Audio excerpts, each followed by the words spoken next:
Welcome to our channel. Today we how to verify investment returns with Vanguard, beginner guide step by step clearly. First, open your web browser and go to the Vanguard website. In the top right corner, click on the Login button. Enter your username and password in the designated fields. Once logged in, navigate to your account summary page.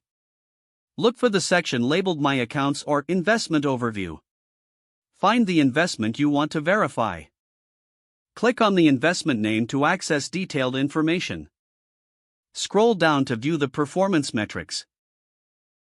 Locate the returns section, which typically includes both annualized and cumulative returns. Compare these figures to the returns provided in your original investment documents. Take note of the time frames for these returns to ensure they align with your analysis. If you want to see historical data, look for a link or tab labeled Performance History or Historical Returns. Click on this link to explore the historical performance data. You can use this information to assess how your investment has performed over various periods. If you have questions or discrepancies, consider using the online chat feature for immediate assistance. Alternatively, you can find the contact number for customer support if you prefer speaking to a representative. Once you have verified your returns, consider documenting these figures for future reference. Regularly checking your investment returns can help you stay informed about your portfolio's performance.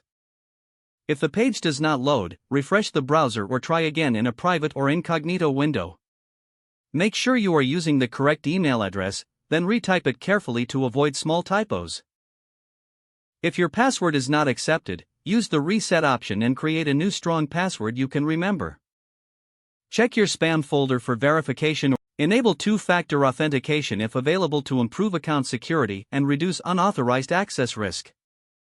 After signing in, review your profile details so your contact information and settings are accurate and current. If you see an error message, note it down and try again after restarting your device and internet connection. Log out when you finish, especially on shared devices, to keep your account and payment information secure. If the page does not load, refresh the browser or try again in a private or incognito window. Make sure you are using the correct email address, then retype it carefully to avoid small typos. If your password is not accepted, use the reset option and create a new strong password you can remember. Check your spam folder for verification or security emails, then complete any requested confirmation steps. Don't forget to like this video and subscribe to our channel for more step-by-step tech guides.